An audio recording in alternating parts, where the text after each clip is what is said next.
Now I am going to discuss about the important adjustments in case of financial statements. Keep one thing in your mind that all the adjustments are always having two effects. One is either in trading or profit and loss account and another is in the balance sheet. First of all, first adjustment is of closing stock. If closing stock is given in trial balance, it will be shown only on the asset side of the balance sheet. But if it is given in adjustment, it will be shown firstly on the credit side of the trading account as well as it will be shown as an asset in the balance sheet. Closing stock is always valued at cost price or market price, whichever is less, because of conservatism concept or prudence concept. Second adjustment is of outstanding expenses. Whenever there is an outstanding expenses, it shows expenses due but not yet paid. It's a liability. If it is given in the trial balance, it will be shown on the liability side of the balance sheet. But if it is given in adjustment, it will be added in either in trading account to a particular expense or in profit and loss account, depends upon the nature of expense. Suppose अगर wages outstanding है, तो wages में wages outstanding add होंगी, वो आएगा trading account में. अगर salary outstanding है तो सैलरीज P&L में आती है, तो सैलरी आउटस्टैंडिंग सैलरीज में प्रॉफिट एंड लॉस अकाउंट में ऐड होगा. सेकेंड एडजस्टमेंट क्या होगी? It will be shown on the liability side of the balance sheet. Third adjustment है prepaid expense. Prepaid expenses mean expenses paid in advance. It will be deducted from particular expense in trading account or in profit and loss account, depends upon the nature of expense. अगर तो wages prepaid है तो trading account में wages में से minus होगा. अगर आपकी salaries prepaid है तो salary में से माइनस होगा. और सेकेंड इफेक्ट क्या होगा? ये बैलेंस शीट की एसेट साइड पे है. अब आप लोगों की एडजस्टमेंट जो मेन प्रॉब्लम आती है वो आती है provision for doubtful date. Provision for doubtful date का क्वेश्चन जब भी हमने करना है, सबसे पहले हमें निकालनी है न्यू प्रोविजन. न्यू प्रोविजन कैसे निकालते हैं? Debtors in trial balance minus bad debt in adjustment. जो ये करके आएगा इसको हम मल्टीप्लाई करेंगे रेट ओवर 100. फिर हम इनमें दोनों तरह के बैड डेट्स को ऐड करेंगे. वो कौन कौन से हैं? Both in adjustment and trial balance. और माइनस करेंगे ओल्ड प्रोविजन. दोबारा सुनो, क्या करेंगे? जो हमारे डेटर्स इन ट्रायल बैलेंस दिए हैं उनमें से bad debt in adjustment minus करेंगे इनटू रेट ओवर 100. फिर दोनों तरह के बैड डेट ऐड करेंगे both in adjustment as well as trial balance less old provision. अगर ये बैलेंस पॉजिटिव आए तो हम इसको प्रॉफिट एंड लॉस अकाउंट में यहां शो करेंगे to provision for doubtful debt. और जब हम बैलेंस शीट बनाएंगे तो बैलेंस शीट में हम क्या करेंगे? बैलेंस शीट में डेटर्स में से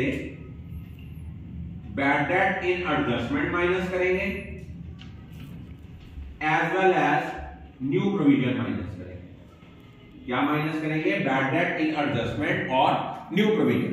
अब इस टॉपिक में से एक 3 नंबर का क्वेश्चन जो यूजुअली पेपर में आता है वो हमारा क्या है? वो यूजुअली पेपर में क्वेश्चन आता है एंट्रीज का.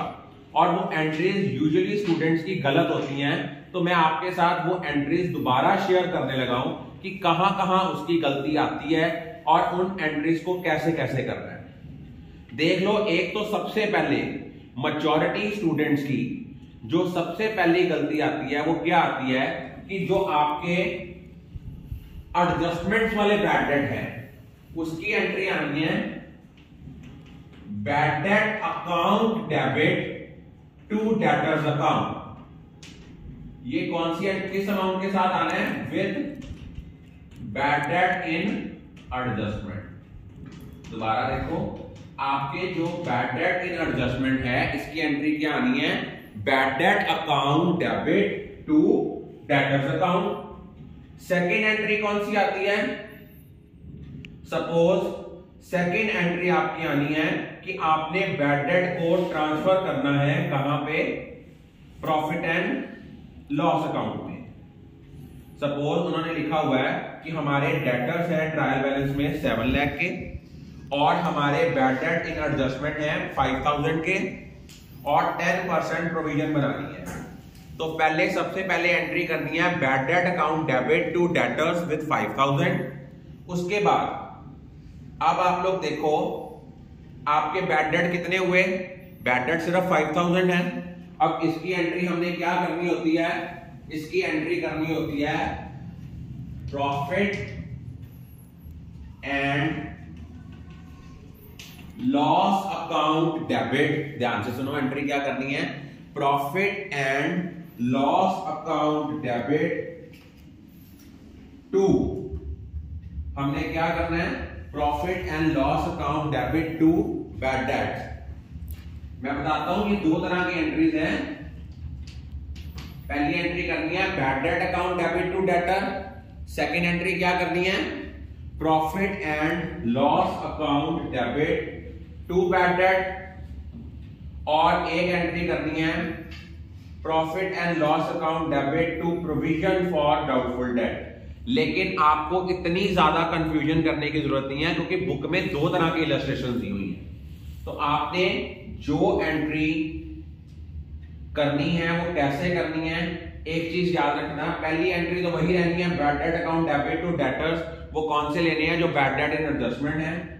अब आप लोगों ने सेकंड एंट्री जो है, सेकंड एंट्री आपने चेंज कर लेनी है क्योंकि बुक में दो इलस्ट्रेशन दी हुई हैं और आपने उसको, हमने एक ही पैटर्न फॉलो करना है। वो एंट्री क्या होगी? वो एंट्री आपकी सेकेंड एंट्री जो है वो आपको मैंने वही करवा दी जैसे आपकी सैंपल पेपर में आई हुई है। तो आपकी जो सेकेंड एंट्री है वो आपकी होगी provision for doubtful debt account debit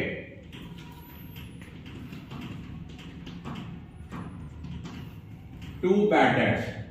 इसमें कौन से बैड डेट्स आने हैं? Both in adjustment and trial balance. कौन से आने हैं? Both in adjustment and trial balance. और जो लास्ट एंट्री हमने करनी है वो करनी है profit and loss account debit to provision for bad debt. Clear हो गया? पहली एंट्री क्या होनी है? पहली एंट्री होनी है bad debt account debit to debtor. Second entry आपकी होनी है provision for doubtful debt account debit to bad debt. और थर्ड एंट्री होनी है profit and loss account debit to provision for doubtful debt. Is it clear? All of you got it? I think all of you clear about it.